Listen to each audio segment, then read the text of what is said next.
السلام علیکم ورحمۃ اللہ وبرکاتہ۔ نحمدہ ونصلی علی رسولہ الکریم، اما بعد، فاعوذ باللہ من الشیطان الرجیم، بسم اللہ الرحمن الرحیم۔ رب اشرح لی صدری ویسر لی امری واحلل عقدۃ من لسانی یفقہوا قولی۔ یوصیکم اللہ فی اولادکم، اللہ تمہاری اولاد کے معاملے میں تم کو وصیت کرتا ہے، تاکید کرتا ہے۔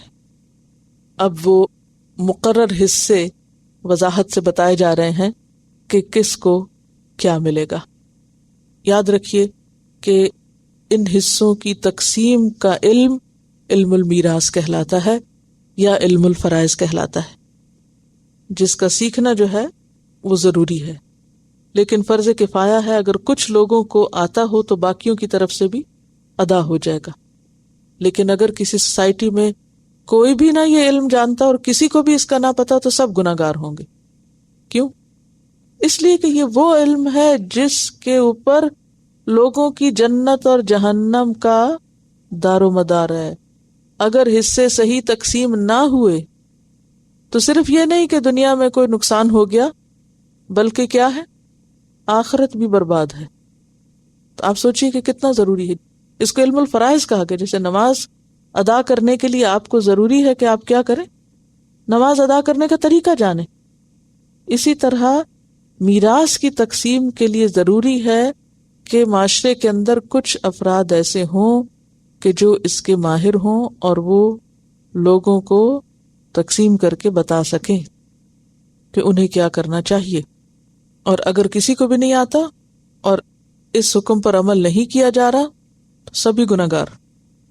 اس سے پہلے کہ میں سبق شروع کروں، میں چند ایک مختصر سی باتیں آپ کے ساتھ کروں گی تاکہ آپ کا ایک ذہن بن جائے، پھر اس کے بعد آیات کو سمجھیں گے، پھر انشاءاللہ خلاصے کے طور پر میں ساری باتوں کو دوبارہ دہرا دوں گی۔ پہلی بات تو یہ ہے کہ وراثت کی 3 بنیادیں ہیں۔ نمبر 1 قرابت، نمبر 2 ضرورت، اور نمبر 3 تقسیم دولت، یعنی کون کس کا کتنا اور کیوں وارث ہوگا۔ پہلی چیز جو ہے کہ آپ کس کے وارث بن سکتے ہیں یا آپ کا وارث کون ہو سکتا ہے، اس کی بنیاد قرابت داری یعنی رشتہ داری پر ہے۔ قرابت داری 3 طرح کی ہوتی ہے۔ نمبر 1 نسب، نمبر 2 نکاح، اور نمبر 3 ولا۔ ولا واو لام الف، نسب، نکاح اور ولا۔ نسب میں کون کون آتا ہے؟ ماں باپ، اولاد۔ ماں باپ کو اصول کہا جاتا ہے۔ اصل کس کو کہتے ہیں؟ جڑ کو، بنیاد کو۔ اولاد کو کیا کہا جاتا ہے؟ فروع۔ فروع کہتے ہیں فرع، برانچز۔ جیسے ایک درخت ہوتا ہے نا، تو درخت کی جڑیں جو ہیں وہ کون ہیں؟ ماں باپ، اور اس کی شاخیں کون ہیں؟ اولاد، یعنی وہ اس سے بہت سے نکلے نا آگے۔ اور پھر ایک اور لفظ استعمال ہوتا ہے حواشی۔ حواشی ہوتے ہیں جو سائڈ پر ہوں۔ سائڈ پر کون ہوتے ہیں؟ بہن بھائی وغیرہ۔ حواشی کا لفظ جو حاشیہ سے نکلا ہے۔ حاشیہ کہاں ہوتا ہے؟ سائڈ پہ۔ دوسرا سبب ہوتا ہے نکاح، کہ صحیح نکاح کے ساتھ کوئی کسی کی بیوی ہو یا شوہر ہو تو وہ پھر مرنے کے بعد ایک دوسرے کے وارث ہو سکتے ہیں۔ اگر نکاح کے بعد طلاق دے دی گئی لیکن طلاق رجعی ہے، یعنی شوہر رجوع کر سکتا ہے ابھی، اور عدت نہیں گزری تو عورت وارث ہوگی، اور اگر عدت گزر چکی تو پھر کیا ہے؟ طلاق بائن ہے، اور اس کے بعد وہ عورت جو ہے وہ وارث نہیں ہوگی۔ پھر اسی طرح اگر عقد ہو چکا ہے، رخصتی نہیں ہوئی تو بھی وارث۔ عقد صحیح ہونا ضروری ہے اس میں، ٹھیک ہے؟ عقد صحیح کس کو کہتے ہیں؟ جس میں نکاح کی تمام شرائط پوری ہوتی ہوں، ولی موجود ہو، گواہ موجود ہو، نکاح کا اعلان ہو۔ تیسری چیز ہے ولا۔ ولا کا کیا مطلب ہے؟ کہ غلام اگر فوت ہو جائے تو اس کی وراثت اس کے رشتہ داروں کو نہیں جائے گی، بلکہ کس کو جائے گی؟ اس کے مالک کو جائے گی، یعنی مالک اپنے غلام کا وارث ہوگا۔ اب چونکہ عام طور پر غلامی نہیں پائی جاتی تو اس لیے دو بڑے اسباب ہیں وارث ہونے کے، ایک ہے نسب اور دوسرے ہے نکاح۔ دوسری چیز ہے کہ کس کو کتنا حصہ ملے، اس کی بنیاد ضرورت پر ہے کہ کس کی ضرورت کتنی۔ مثلاً ماں باپ کے مقابلے میں اولاد چونکہ چھوٹی ہوتی ہے اس کی ضرورت زیادہ ہوتی ہے، اس لیے اس کو زیادہ ملا ہے، اس کو زیادہ حصہ دیا گیا۔ اسی طرح عورت کے مقابلے میں مرد پر خرچ کرنے کی ذمہ داری اللہ نے ڈالی ہے، اس لیے اس کو حصہ بھی زیادہ دیا ہے، کیونکہ اگر مرد شادی کرے گا تو اس کو مہر بھی دینا ہے، بیوی گھر لائے گا تو اس کو نان نفقہ بھی دینا ہے، اولاد ہوگی تو اس کے سارے اخراجات بھی پورے کرنا ہے۔ اس کے برعکس اگر ایک لڑکی وارث ہے تو شادی کے موقع پر اسے کوئی بھی مہر نہیں دینا، کوئی کچھ نہیں خرچ کرنا۔ یہ جو جہیز کی ملامت ہے یہ تو خود ہم نے اختیار کر رکھی ہے، اللہ کی طرف سے کوئی قانون نہیں ہے۔ اور پھر اس کے بعد شادی کے بعد بھی اس کا مال اس کا ہے، اس کو خرچ نہیں کرنا اس میں سے، الا یہ کہ اپنی مرضی سے کچھ کرے تو کرے، اللہ کی طرف سے اس پر ذمہ داری نہیں ڈالی گئی، لہذا اس کا حصہ لڑکے کے مقابلے میں کم ہے، بھائی کے مقابلے میں بہن کا حصہ کم ہے۔ تیسری چیز جو ہے وہ تقسیم دولت ہے، یعنی کیوں تقسیم کیا جائے یہ سب؟ تاکہ دولت ایک جگہ نہ جمع رہے، سوسائٹی میں وہ سرکولیٹ کرتی رہے۔ دولت ایک معاشرے کے اندر وہی کردار ادا کرتی ہے جو کردار جسم کے اندر خون کرتا ہے۔ اگر خون کسی ایک جگہ جمع ہو جائے تو کیا ہوتا ہے؟ بلڈ کلوٹنگ ہو جائے تو کیا ہوتا ہے؟ ہلاکت۔ اسی طرح اگر معاشرے میں چند لوگ تو انتہائی مالدار ہوں اور باقی سب منہ دیکھتے رہیں، غریب ہو، مسکین ہو، فقیر ہو، تو ایسی صورت میں معاشرے کے اندر سے خوشگواری اور خوشحالی ختم ہو جائے گی۔ تو اب آپ کو دوبارہ میں بریف کر دیتی ہوں کہ اسلام نے میراث کا قانون ہمیں کیوں دیا ہے، اللہ نے حصے خود کیوں مقرر کیے ہیں، اس کی بنیاد کیا ہے، وجہ کیا ہے۔ تو اس کے لیے سب سے پہلی چیز کب آپ حصے دار ہیں، دوسری چیز کتنے کے حصے دار ہیں اور کیوں، تیسری چیز کہ تقسیم کس لیے ہوگی، یعنی تقسیم کی حکمت کیا ہے، مقصد کیا ہے، ٹھیک ہے۔ پھر اس کے بعد یہ ہے کہ جب ہم نے دیکھ لیا کہ رشتہ دار وارث ہیں، پھر ہم نے دیکھ لیا کہ حصہ ایک خاص وجہ سے کسی کو زیادہ دیا جا رہا ہے، کسی کو کم دیا جا رہا ہے، تو یہاں کچھ چیزیں ایسی ہیں کہ جن کی وجہ سے آپ رشتہ دار ہوتے ہوئے بھی وارث نہیں ہو سکتے، جس میں سب سے بڑی رکاوٹ کفر ہے۔ کافر مسلمان کا اور مسلمان کافر کا وارث نہیں ہوتا۔ نمبر 2 قاتل، قاتل مقتول کا وارث نہیں ہوتا۔ نمبر 3 غلام، غلام آقا کا وارث نہیں ہوتا، آقا تو غلام کا ہوتا ہے لیکن غلام وارث نہیں ہوتا۔ ولد الزنا، حرامی بچہ، وہ باپ کا اور باپ اس کا وارث نہیں ہوگا، ہاں بچہ اور ماں ایک دوسرے کے وارث ہوں گے۔ پھر اسی طرح لعان، لعان کیا ہوتا ہے؟ لعنت کرنا، یعنی شوہر اپنی بیوی پر الزام لگا اور پھر قسمیں کھا کے جو فیصلہ کیا جاتا ہے، جس کی تفصیل آگے آپ پڑھیں گے۔ تو لعان کے بعد یعنی شوہر اپنی بیوی پر اس طرح الزام لگائے کہ اس کے پیٹ میں جو بچہ ہے وہ میرا نہیں ہے، وہ کسی اور کا ہے، تو چونکہ اس نے اس سے برات کا اظہار کیا، لہٰذا وہ بچہ جب پیدا ہوگا تو اس شخص کا وارث نہیں قرار پائے گا۔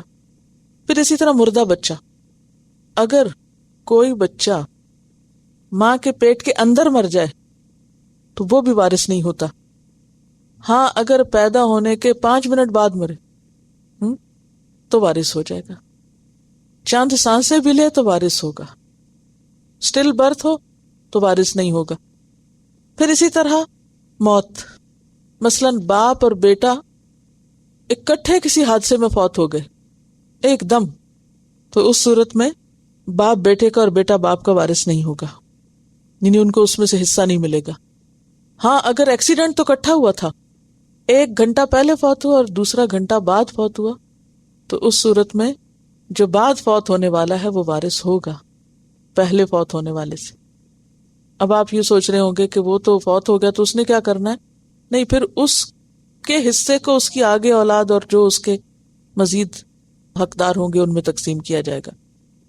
یعنی مثلاً باپ اور بیٹا دونوں ایکسیڈنٹ میں زخمی ہو گئے، ہسپتال لے جائے گئے، پہلے باپ فوت ہو گیا، بعد میں بیٹا فوت ہوا۔ اب باپ بیٹے کا وارث نہیں بن سکتا، لیکن بیٹا چونکہ بعد میں فوت ہوا ہے اس لیے وہ اس کا وارث ہوگا۔ جو بھی پہلے فوت ہوگا وہ وارث نہیں ہوگا، جو بعد میں فوت ہوگا وہ وارث ہوگا۔ پھر اس کے بعد یہ ہے کہ جب تقسیم ہو تو پھر اللہ کے بتائے ہوئے قاعدے کے مطابق ہو، اس میں کسی انسان کی اپنی مرضی نہیں چلے گی۔ یعنی آپ یہ نہیں کر سکتے کہ فلاں جو ہے وہ بہت بیمار ہے لہٰذا اس کو زیادہ ملنا چاہیے حصہ، فلاں جو ہے وہ بہت چھوٹا ہے اس کی ابھی بہت ایجوکیشن رہتی ہے لہٰذا اس کو حصہ زیادہ ملنا چاہیے۔ نہیں، حصہ تو سب کا اللہ کے بتائے ہوئے طریقے کے مطابق ہوگا، باقی پھر چیزیں اخلاقی اور حسن سلوک کی بنیادوں پر طے کی جائیں گی۔ ایک اور بات یہ کہ سبق ذرا مشکل ہے تاکہ آپ ذہنی طور پہ تیار ہیں۔ دوسری بات یہ کہ ان باتوں میں سے بہت سی باتیں آپ کے لیے نئی بھی ہیں، آپ نے پہلے شاید کبھی نہ سنی ہو، نہ پڑھی ہو، نہ دھیان میں کی ہو۔ تیسری بات یہ کہ چونکہ ہمارے ہاں آہستہ آہستہ اللہ کے اس حکم پر عمل نہ ہونے کے برابر رہ گیا، ہم اس میں اپنی مرضیاں کرتے ہیں، لہٰذا زیادہ جاننے کی بھی کوشش نہیں کرتے، اس علم کو عام بھی نہیں کیا گیا، حالانکہ یہ علم الفرائض میں سے ہے کہ جن کا سیکھنا لازم ہے۔ اور اگر آپ مفتی نہ بھی بنے تو کم از کم جاننا ضروری ہے سب کے لیے کہ اللہ نے کس کا کتنا حق رکھا ہے اور کس کو کیا کرنا چاہیے، تاکہ مسلمانوں کے اندر کم از کم اویئرنس پیدا کی جائے۔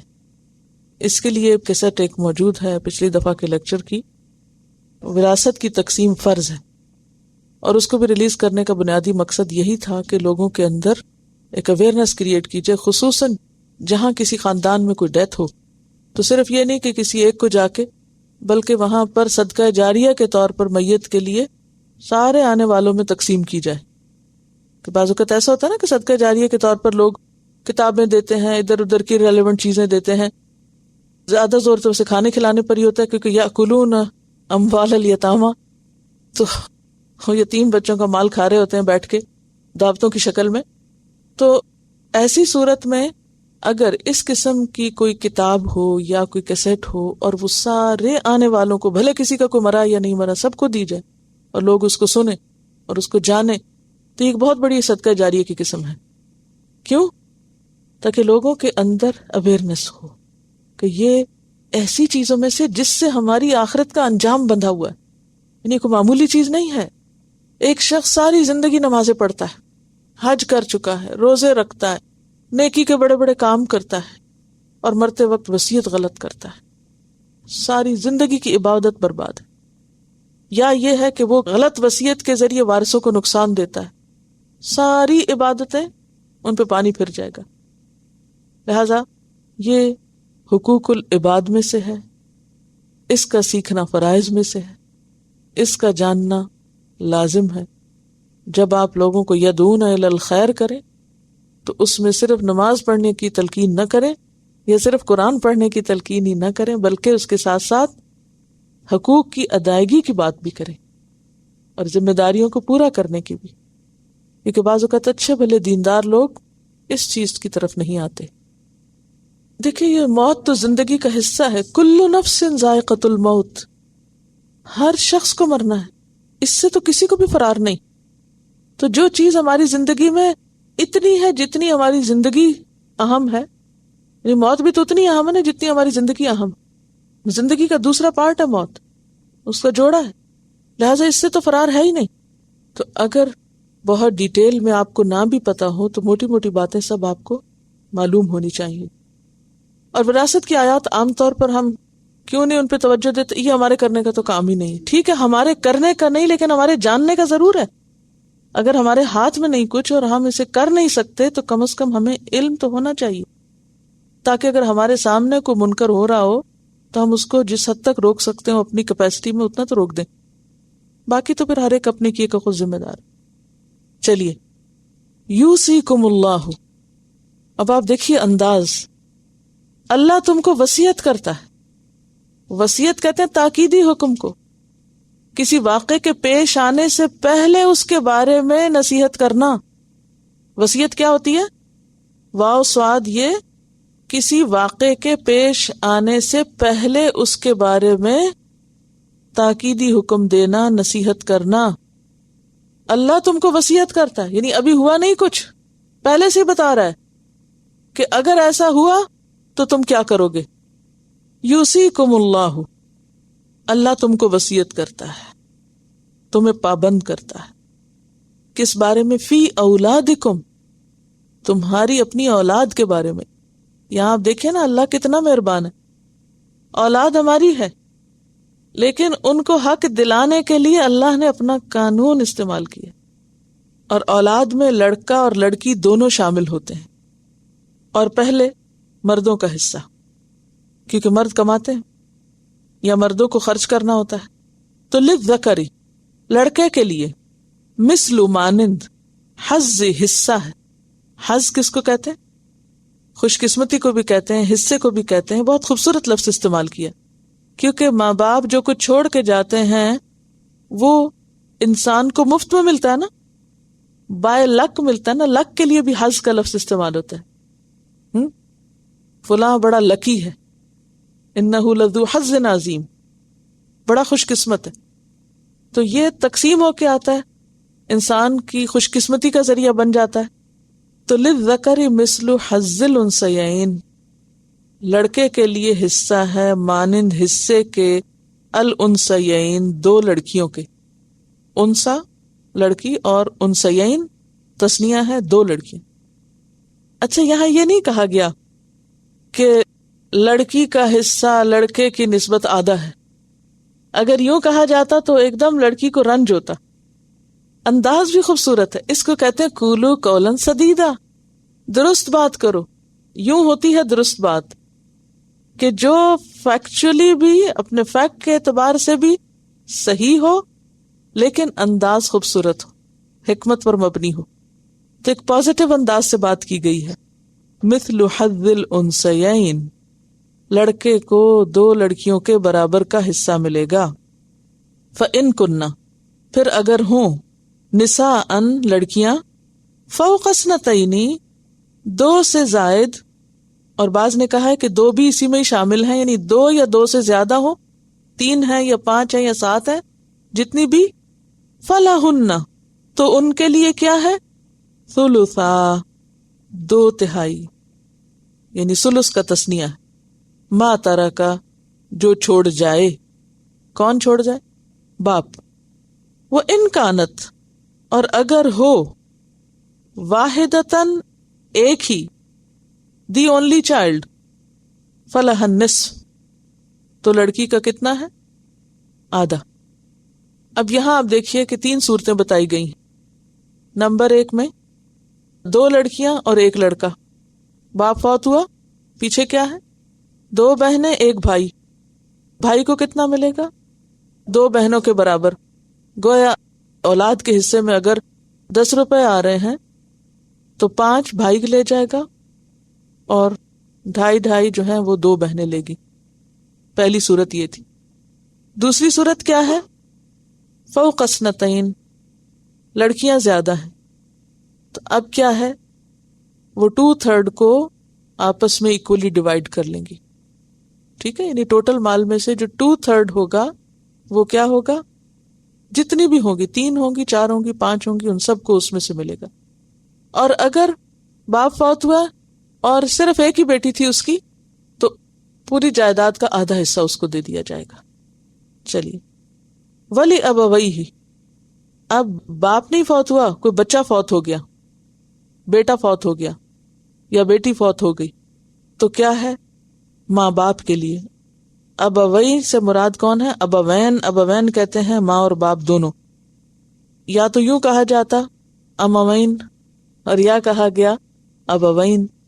تو یہ طریقہ جو ہے وہ صیغہ تغلیب اس کو کہتے ہیں، تغلیب کے طور پر.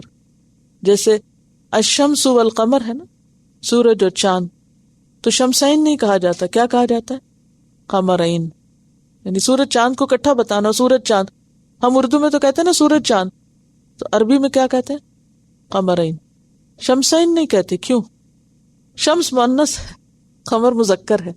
تو عربوں کا جو زبان کا اسلوب ہے اس میں اگر کسی جگہ لڑکی اور لڑکا دو ایک چیز میں اکٹھے ہوں ون ورڈ میں, تو اس میں کون سا لفظ استعمال کیا جائے گا جو مذکر کے لیے؟ ٹھیک ہے, ماں اور باپ ہیں تو کیا کہیں گے؟ ابوین. اموین نہیں کہیں گے. اچھا, اسی طرح سورج اور چاند ہے تو کیا کہیں گے؟ قمرین. جی ہاں.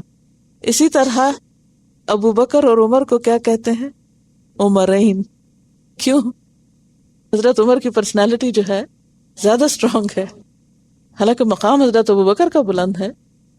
اس سے کیا پتہ چلتا ہے کہ اس سے عورت کی تنقیص نہیں ہو گئی. اگر عورت ایمان میں تقوی میں آگے ہے تو وہ اللہ کے ہاں آگے ہے. تو دنیا کے اسلوب میں کچھ چیزیں بولنے کے اعتبار سے یا استعمال کے اعتبار سے, اسی طرح آپ دیکھیں کہ شروع سے ہم لوگ جب بات چیت کرتے ہیں تو سامنے والے کو خواہ کوئی لڑکی ہو یا لڑکا تو عموماً کیا کہتے ہیں؟ آپ کیسے ہیں. تھرڈ پرسن کے لیے بھی مذکر کا صیغہ بولتے ہیں. کیسے؟ یعنی کسی کی بات کرنا ہو تو لوگ آئے ہیں, یہ تو نہیں کہتے لوگ آئی ہیں. جب آپ کے گھر میں صرف خواتین نے بھی آنا ہو تو آپ کیا کہتے ہیں؟ کیا سب لوگ آ گئے ہیں؟ مہمان آ رہے ہیں, کچھ لوگ آ رہے ہیں, تو مذکر کا صیغہ استعمال کرتے ہیں. اس کو تغلیب کا قاعدہ کہتے ہیں. تغلیب کا لفظ غالب آنے سے, یعنی جو غالب ہے ان میں سے, یعنی جو ذرا اسٹرانگ ہے, یہ معنی ہے. خیر, یہ الگ بات ہے کہ اس صدی میں لیڈیز فرسٹ کر دیا گیا ہے, حالانکہ یہاں للذکر ہی فرسٹ ہے, للذکر مثل حظ الانثیین. دیکھیے, یہ صرف دنیاوی ترتیب کے اعتبار سے ہے, اللہ کے ہاں کوئی فرق نہیں. اسی لیے سورۃ آل عمران میں پہلے ہی طے کر دیا گیا کہ عورتیں ناراض نہ ہوں کہیں آگے جا کے جو تقسیم میں آگے پیچھے کچھ ہوگا. وہاں کیا کہا گیا سورۃ آل عمران میں؟ کس طرح اسلام ذہنی طور پہ تیار کرتا ہے لوگوں کو چیزیں ایکسپٹ کرنے کے لیے, کہ جس نے بھی کوئی اچھا کام کیا, خواہ وہ مرد ہو یا عورت, تو کیا ہے اس کے لیے. آل عمران میں آپ نے بالکل آخری رکوع میں پڑھا تھا, یہ ہے فاستجاب لهم ربهم انی لا اضیع عمل عامل منکم من ذکر او انثی بعضکم من بعض, کہ ان کے رب نے ان کی بات قبول کر لی کہ میں کسی عمل کرنے والے کا عمل ضائع نہ کروں گا, خواہ کوئی مرد ہو یا عورت, تم ایک دوسرے سے ہی تو ہو. تو ایسی باتوں پہ کیا جھگڑے کہ مذکر کا صیغہ کیوں اور مؤنث کا کیوں ہے, اور مرد کا ذکر پہلے کیوں ہے اور عورت کا ذکر پہلے کیوں نہیں آیا. اور چاہے آپ جتنا بھی اس کو الٹائیں اور لیڈیز فرسٹ کریں, پھر بھی قرآن کی ترتیب میں لیڈیز فرسٹ نہیں ہے. ہاں, اللہ کے ہاں مقام میں لیڈیز فرسٹ ہو سکتی ہیں. اچھا, کیوں نہیں ہے؟ یہ انتظامی تقسیم ہے, ایک فطری تقسیم ہے, کاموں کی تقسیم ہے, ذمہ داریوں کی تقسیم ہے. مرد کو اللہ نے فزیکلی اسٹرانگ بنا کر اس پر کچھ ذمہ داریاں عورت کی نسبت سے زیادہ ڈالی ہیں, تو جہاں ذمہ داریاں زیادہ ہوں وہاں اتھارٹی بھی زیادہ ہونی چاہیے. چلیے ابھی آگے یہ سب باتیں پڑھیں گے انشاءاللہ.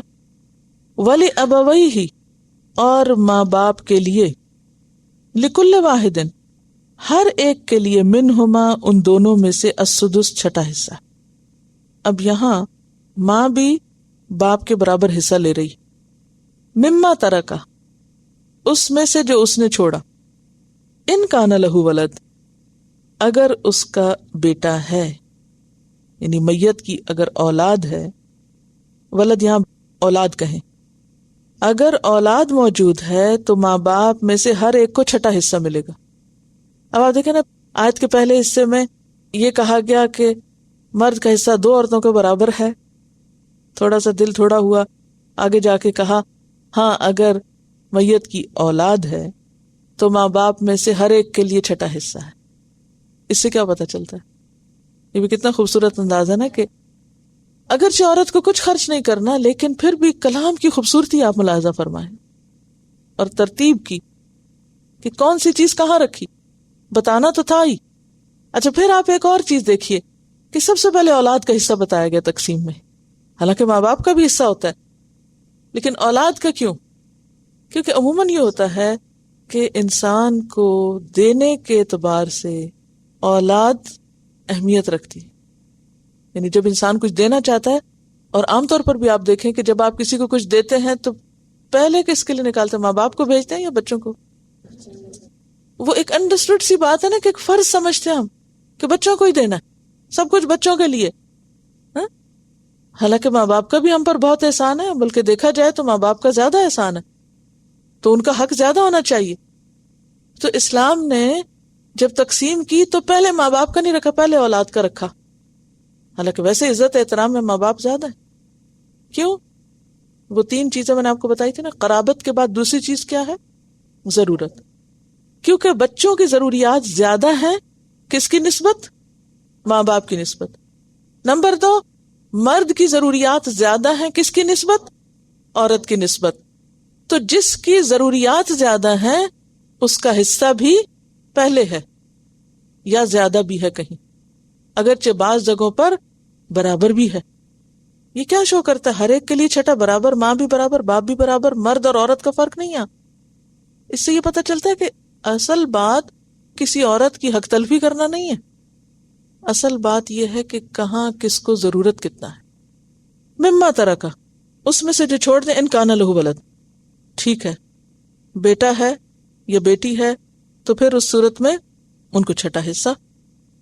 فإن لم یکن لہ ولد، اب ایک اور دوسری صورت پیش آ گئی کہ اگر اولاد ہے ہی نہیں، مرنے والا مر گیا، کوئی بچہ ہی نہیں اس کا. وَوَرِثَهُ أَبَوَاهُ، اور اس کے وارث اس کے والدین بنے. فَلِأُمِّهِ الثُّلُثُ، تو یہاں ماں کو تیسرا حصہ ملے گا. ٹھیک ہے، باقی باپ کا ہوگا. فَإِن كَانَ لَهُ إِخْوَةٌ، اور اگر اس کے بھائی ہیں، یعنی اولاد تو نہیں لیکن بہن بھائی ہیں، حواشی، فَلِأُمِّهِ السُّدُسُ، تو ماں کو چھٹا حصہ ملے گا. مِن بَعْدِ وَصِیَّةٍ، وصیت پوری کرنے کے بعد، یوسی بہا، وصیت کر جائے اس کی، کون؟ مرنے والا، او دین، یا قرض کی ادائیگی کے بعد.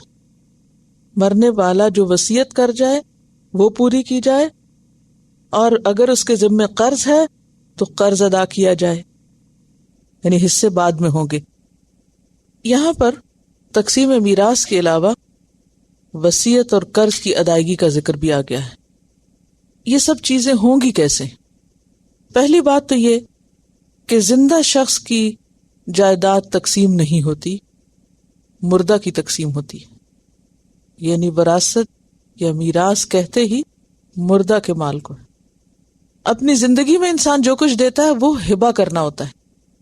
ہبہ کس کو کہتے ہیں؟ گفٹ کرنا. اور اس میں شرط نہیں ہے کہ لڑکی کو آدھا دیں اور لڑکے کو پورا دیں، اس میں برابر بھی دے سکتے ہیں، بلکہ پسندیدہ یہی ہے کہ اگر ایک کو دیں تو سب کو دیں، اور جو کچھ بھی ہبہ کریں اولاد کو اس میں برابری اور انصاف سے کام لیں. والدین عموماً بیٹیوں کی طرف سے زیادہ فکر مند ہوتے ہیں، کیونکہ انہیں یہ ہوتا ہے کہ لڑکے تو لڑکے اپنا خود کما لیں گے، اپنے لیے خود کچھ کر لیں گے. ویسے بھی آپ نے دیکھا ہوگا کہ عموماً مائیں بیٹیوں کی شادی اور ان کو دینے دلانے کے معاملے میں زیادہ فکر مند ہوتی ہیں، بلکہ بھائیوں کے پاس بھی جو کچھ ہو تو کیا کہتی ہیں؟ بہن کو دے دو. تو بہرحال پہلی بات تو یہ کہ میراث کب تقسیم ہوگی؟ جب مالک فوت ہوگا مال کا، اس سے پہلے نہیں.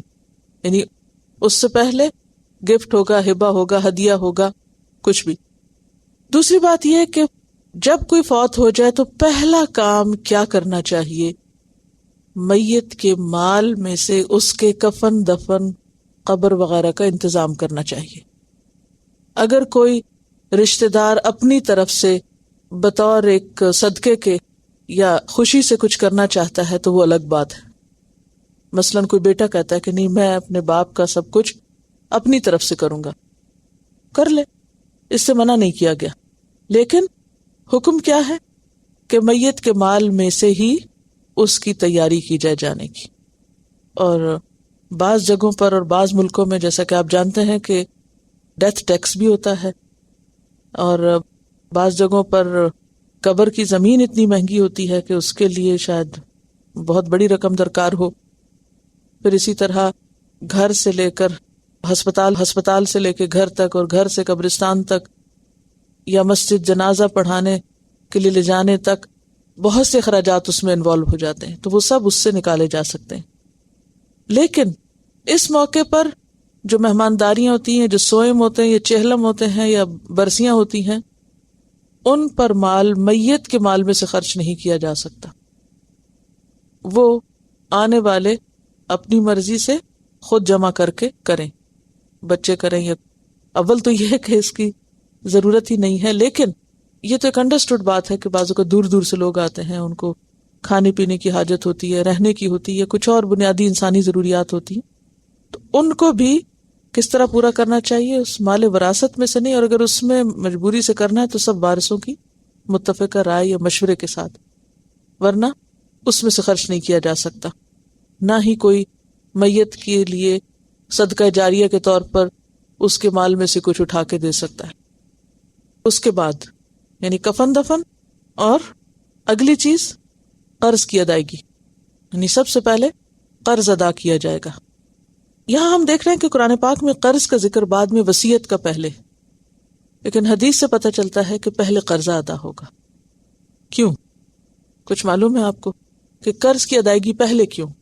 وہ حقوق العباد میں سے ہے، اور قرضے کا ادا نہ کرنا انسان کی آخرت میں اس کے لیے پریشانی اور مشکل کا سبب ہو سکتا ہے۔ اور خاص طور پر وہ حدیثیں آپ کو یاد ہوں گی کہ جس میں آپ صلی اللہ علیہ وسلم نے ایسے بعض لوگوں کا جنازہ پڑھانے سے بھی انکار کر دیا تھا جن کے ذمہ قرض تھا۔ اور شہید کے بارے میں بھی آپ نے پڑھ لیا کہ شہید کے خون کا پہلا قطرہ زمین پر گرنے سے اس کے سارے گناہ معاف ہو جاتے ہیں سوائے قرض کے۔ تو سب سے پہلے قرض کی ادائیگی ہوگی، اور قرض میں سے بھی اگر مثلا بیوی کا مہر ادا نہیں کیا تو مہر ادا کیا جائے گا، اگر پورا نہیں ادا کیا تو پورا ادا ہوگا جو بھی اس نے لکھا تھا شادی کے موقع پر، اگر آدھا ہے تو آدھا، یعنی جتنا بھی باقی، الا یہ کہ کوئی معاف کر دے۔ تو یہاں پر پھر قرض میں صرف مہر نہیں بلکہ ہر وہ چیز جو کسی کی بھی اس کے ذمہ رہ گئی وہ لوٹائی جائے گی۔ مثلا اس نے کوئی چیز کسی سے ادھاری لے رکھی تھی، بعض اوقات لوگ اپنے کام کے لیے آلات ادھارے لے لیتے ہیں، کوئی خاص قسم کا کام کرتے ہیں، کوئی مشین لے آئے، کوئی کرائے پر چیز لے آئے، کوئی ویسے لے آئے، کسی دوست سے لے آئے، ایسی تمام چیزیں واپس لوٹائی جائیں گی۔ آپ دیکھیں کہ ہر انسان کی زندگی میں کچھ نہ کچھ ایسا سلسلہ چلتا رہتا ہے، کسی کو آپ کچھ دے دیتے ہیں، کوئی آپ سے کچھ لے لیتا ہے، کام چلاتا ہے، واپس کر دیتا ہے، بعض اوقات بھول بھی جاتے ہیں، حالانکہ ان چیزوں کے بارے میں بہت کیئرفل ہونا چاہیے۔ اسی طرح اگر کسی سے کوئی کام کروا رہا تھا وہ تو اس کی اجرت نکالی جائے گی۔ بعض اوقات ایسا نا، گھر بن رہا تھا، اب وہ کیا ہوا، بنوانے والا مر گیا بیچ میں، اب مزدور کھڑے، یا اس نے کانٹریکٹ پر وہ کام دیا ہوا تھا، اب وہ پیمنٹ سے پہلے ہی شخص خود فوت ہو گیا، اب وارث کہتے ہیں جی ہمیں نہیں پتا، ہم نہیں کرتے یہ ادائیگی، نہیں، اجرتیں ادا کی جائیں گی، قرضہ دیا جائے گا، مہر دیا جائے گا، ادھار کسی سے کچھ لیا ہے وہ لوٹایا جائے گا۔ اسی طرح اگر مثلاً بیوی نے خلا کا دعویٰ کر رکھا تھا تو اس صورت میں اگر وہ فوت ہو گئی اور اس نے شوہر کو لوٹانا تھا جس کے عوض اس کو خلا ملی تھی تو وہ واپس کرے گی۔ یعنی صرف یہ نہیں کہ مرد دے گا، اگر عورت کو بھی دینا ہے تو وہ بھی دے گی، کوئی بھی ہو میت میں سے۔ پھر اسی طرح اگر قصاص ہے یا دیت ہے وہ چکائی جائے گی۔ تو دین کا لفظ جو ہے، قرض کا لفظ جو ہے، یہ ہر قسم کے قرض پر آتا ہے۔ یعنی اس کو آپ کس طرح ایکسپلین کریں گے؟ اگر میں آپ سے اسائنمنٹ میں پوچھوں کہ یہاں قرض سے کیا مراد ہے تو آپ صرف قرض نہیں لکھیں گے بلکہ کیا لکھیں گے؟ ہر وہ چیز جو میت کے ذمے ہو وہ میت پر قرض ہوگی، جو اس کے اپنے مال میں سے نہیں یا اس کا کسی کو دینا لازم ہے۔ اس کے بعد اگر اس نے کوئی نظر مان رکھی ہے کہ میں اپنے پیسے میں سے فلاں کو عمرہ کراؤں گی مثلا، تو اب وہ نظر پوری کی جائے گی، ٹھیک ہے۔ پھر اگر اس نے کوئی وصیت کی ہوئی ہے تو وصیت پوری کی جائے گی، اور وصیت کتنے میں سے کر سکتے ہیں؟ 1/3 میں سے، اور 1/3 کو بھی آپ نے کیا کہا ہے کہ یہ بھی زیادہ ہے۔ اور وصیت کے بارے میں آپ پیچھے تفصیل سے پڑھ چکے ہیں. نبی صلی اللہ علیہ وسلم نے فرمایا اگر کوئی شخص وصیت کرنا چاہتا ہو تو اسے 2 راتیں بھی اس حال میں نہ گزارنا چاہیے کہ وصیت اس کے پاس لکھی ہوئی موجود نہ ہو. صحیح مسلم کی روایت ہے. یعنی وصیت کرنا، اور خصوصاً ان رشتہ داروں کے بارے میں جن کا میراث میں سے حصہ نہیں بنتا، مثلا یتیم پوتے پوتیاں ہیں، یا اور اسی طرح کوئی رشتہ دار ہے جو براہ راست وارث نہیں ہے، یا کوئی بیمار ہے، یا کسی مدرسے کو، یا کسی ہسپتال کو، یا کسی نیکی کے کام میں آپ اگر چاہتے ہیں کہ آپ کے مرنے کے بعد آپ کے مال کا ایک حصہ کسی خیر کے کام میں لگے تو وہ بھی زندگی میں لکھ کر رکھ لینا چاہیے. لیکن یہاں یہ یاد رہے کہ وارث کے حق میں وصیت نہیں ہوگی. یعنی مثلا بیٹا مال میں وارث ہے تو اس کے لیے آپ الگ سے مزید وصیت نہیں کر سکتے. آپ صلی اللہ علیہ وسلم نے خطبہ حجۃ الوداع کے موقع پہ فرمایا اللہ عز و جل نے ہر صاحب حق کا حق مقرر کر دیا ہے، لہٰذا اب وارث کے حق میں وصیت جائز نہیں. پھر اسی طرح یہ بات یاد رہے کہ وصیت 1/3 مال سے زیادہ میں نہیں کی جا سکتی. اور اس کی دلیل کیا ہے؟ صحیح مسلم اور بخاری کی وہ حدیث جس میں حضرت سعد بن ابی وقاص کہتے ہیں کہ میں مکہ میں بیمار ہو گیا اور مرنے کے قریب ہو گیا. نبی صلی اللہ علیہ وسلم میری عیادت کو تشریف لائے. میں نے کہا یا رسول اللہ صلی اللہ علیہ وسلم میرے پاس مال بہت ہے اور ایک بیٹی کے سوا میرا کوئی وارث نہیں، کیا میں اپنے مال کو اللہ کے راستے میں دے دوں، یعنی صدقہ کر دوں؟ آپ نے فرمایا نہیں. پھر میں نے کہا 2/3 دے دوں؟ آپ نے فرمایا نہیں. پھر میں نے کہا آدھا دے دوں؟ فرمایا نہیں. پھر میں نے پوچھا 1/3 دے دوں یعنی 1/3 دے دوں؟ فرمایا ہاں 1/3 دے سکتے ہو لیکن 1/3 بھی بہت ہے. والثلث کثیر، 1/3 بھی بہت ہے. پھر فرمایا اگر تم اپنی اولاد کو مالدار چھوڑ جاؤ تو یہ اس سے بہتر ہے کہ تم انہیں محتاج چھوڑ جاؤ، فقیر چھوڑ جاؤ اور وہ لوگوں سے مانگتے پھریں. بے شک جو مال تم اللہ کی راہ میں خرچ کرو گے تمہیں اس کا اجر ملے گا، حتیٰ کہ اس نوالے پر بھی جو تم اپنی بیوی کے منہ میں ڈالو گے. یعنی جو تم اپنی بیوی کو بھی کھلاتے ہو یا اپنے بچوں کو بھی کھلاتے ہو اس نوالے پر بھی تمہیں ثواب ملتا ہے، وہ بھی تمہارے حق میں صدقہ ہوتا ہے.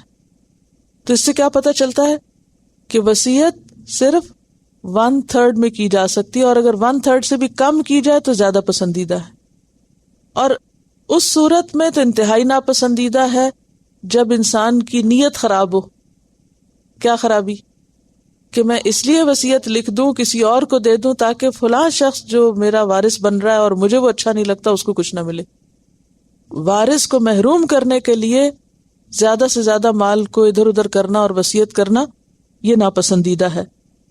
حضرت عبداللہ بن عباس فرماتے ہیں کاش لوگ 1/3 سے کم کر کے 1/4 وصیت کریں، کیونکہ رسول اللہ صلی اللہ علیہ وسلم نے فرمایا کہ 1/3 بھی بہت ہے. پھر اسی طرح وراثت کے معاملے میں یہ بھی یاد رکھیے کہ اگر ان ساری چیزوں میں مال پورا ہو گیا تو کسی وارث کو کچھ نہیں ملے گا. کس میں؟ کفن دفن میں اٹھ گیا، قرض کی ادائیگی میں اٹھ گیا، پیمنٹس کرنی تھی ان میں اٹھ گیا، پھر اس کے بعد جو نظر مانی ہوئی تھی وہ، تو اس کے بعد اگر کچھ بچا تو اب تقسیم ہوگی، اور اگر کچھ نہیں بچا تو چھٹی کریں سب. پھر فرمایا من بعد وصیت یوصی بہا او دین آباؤکم، تمہارے آباء و اجداد، و ابناؤکم، اور تمہاری اولاد، تمہارے بچے، لا تدرون، تم نہیں جانتے، ایہم اقرب لکم نفعا، کہ ان میں سے تمہارے لیے نفع کے قریب تر کون ہے، تمہیں زیادہ فائدہ کون پہنچا سکتا ہے، کون تمہارے زیادہ فائدے کا ہے. کہاں؟ دنیا میں یا دین میں؟ دونوں طرح. انسان بعض اوقات ماں باپ کی طرف میلان رکھتا ہے اور سارا فائدہ ان کو پہنچانا چاہتا ہے، بعض اوقات صرف اولاد ہی کی طرف دھیان ہوتا ہے اور سارا فائدہ ادھر کرنا چاہتا ہے. اللہ تعالیٰ نے اس سے منع کیا کہ نہیں، جو اللہ نے مقرر کیا اس پہ راضی ہو جاؤ. یہ تقسیم اس وجہ سے نہیں کہ تمہیں کس نے زیادہ فائدہ پہنچایا، یہ تمہارے حق میں کون اچھا ہے، یہ تمہیں کون اچھا لگتا ہے. لا تدرون، تم نہیں جانتے. تدرون کا روٹ کیا؟ دال رے یہ. درا یدری، بالواسطہ کسی چیز کا علم یا سمجھ حاصل ہونا، جاننا اور سمجھنا، پرسیو کرنا، کسی چیز کو بالواسطہ جاننا، کسی چیز کے ذریعے جاننا. فریضۃ من اللہ، یہ فریضہ ہے اللہ کی طرف سے. کیا چیز؟ یہ تقسیم اللہ کی طرف سے تمہارے اوپر لازم ہے، اور اللہ کا حکم ماننا ضروری ہے، کسی اور کی طرف سے نہیں. اور اللہ کا حکم ماننا کیوں ضروری ہے؟ اور اللہ کی یہ تقسیم انصاف پر مبنی کیسے ہے؟ کیونکہ ان اللہ کان علیما حکیما، بے شک اللہ علم والا بھی ہے، حکمت والا بھی ہے. یہ جو دو صفات ہے یہ بڑی ہی اہم ہے کہ قانون وراثت اللہ کے علم تام اور علم کامل پر مبنی ہے. ویسا علم کسی اور کے پاس نہیں. اور پھر وہ صرف علم نہیں رکھتا بلکہ اس نے حکمت کے ساتھ یہ تقسیم کی ہے. اور علیم کس کے وزن پر ہے؟ فعیل کے وزن پر. اور فعیل صفت مشبہ کا صیغہ ہے اور مبالغے کے لیے ہے. اب آپ دیکھیے کہ علیم کا معنی ہے علم کامل رکھنے والا، یعنی جو بہت زیادہ گہرائی میں چیزوں کو جانتا ہے، علم تام رکھتا ہے. اور حکیم کا کیا مطلب ہے؟ حکمت والا، کہ اس کو خوب پتا ہے کہ کس کو کتنا دیا جانا چاہیے تھا اور کب کس کے حصے میں کیا آنا چاہیے. حکمت کا لفظی معنی کیا ہوتا ہے؟ کسی چیز کو اس کی اصل جگہ رکھنا. تو اللہ نے یہ جو حصے مقرر کیے ہیں وہ اس کی حکمت پر مبنی ہے، یعنی جس کو جتنا ملنا چاہیے اس کے لیے اتنا ہی مقرر کیا ہے. حکمت جو ہوتی ہے دو طرح سے ہوتی ہے. ایک چیز آپ یاد رکھیں کہ ہر چیز کا ایک ظاہری پہلو ہوتا ہے اور ایک باطنی پہلو ہوتا ہے. ایک چیز بظاہر بہت اچھی نظر آتی ہے لیکن حقیقت میں وہ ہمارے لیے اچھی نہیں ہوتی. پیچھے پڑ چکے نا، عسیٰ ان تکرہوا شیئا ویجعل اللہ فیہ خیرا کثیرا. ہو سکتا ہے ایک چیز تمہیں بالکل اچھی نہ لگے اور اللہ تعالیٰ اسی کے اندر تمہارے لیے بہت بڑی بھلائی رکھے. تو حکمت کیا ہے؟ صرف ظاہری خوبصورتی یا صرف ظاہری خیر کو نہ دیکھنا بلکہ اس کے انجام کو بھی دیکھنا.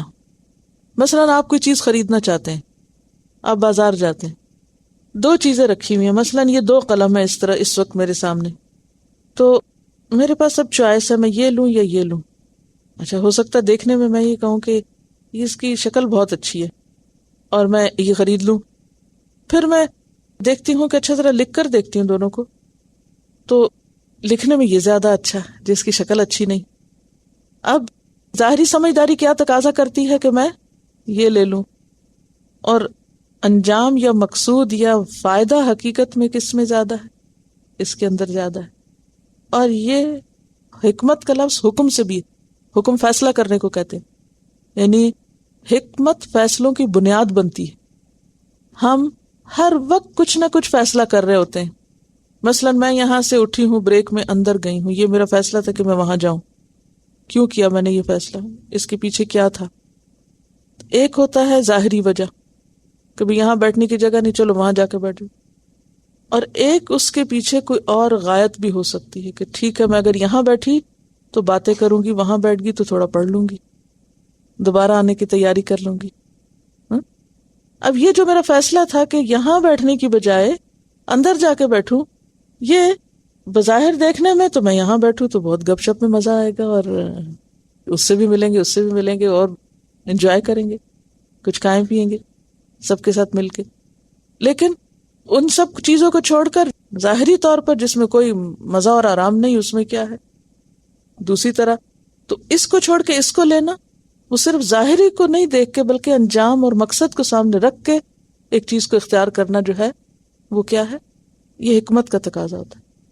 تو حکمت کیا ہوتی ہے کہ کسی چیز کو اس کی اصل جگہ جا کے رکھنا، کسی کام کو اس کے اصل طریقے پہ کرنا، کسی چیز کو اس کے اصل فائدے کو سامنے رکھ کے اختیار کرنا. تو اللہ تعالیٰ نے یہ احکام صرف علم کی بنیاد پر بھی نہیں دیے، بلکہ اس کے ساتھ ساتھ کیا تھا؟ حکمت بھی تھی کہ کس کو کتنا دینا، کس کے لیے کتنا فائدہ مند ہے اور کس کے لیے کتنا نہیں. اللہ تعالیٰ چاہتے تو وہ اتنی باریک تقسیم کرنے کی بجائے کیا کہتے، بس جو کوئی چھوڑے وہ سارا اس کا بڑا بیٹا لے جائے، بات ختم ہو. اتنا لمبا قانون پڑھنا ہی نہ پڑتا آپ کو. لیکن یہ نہیں کہا،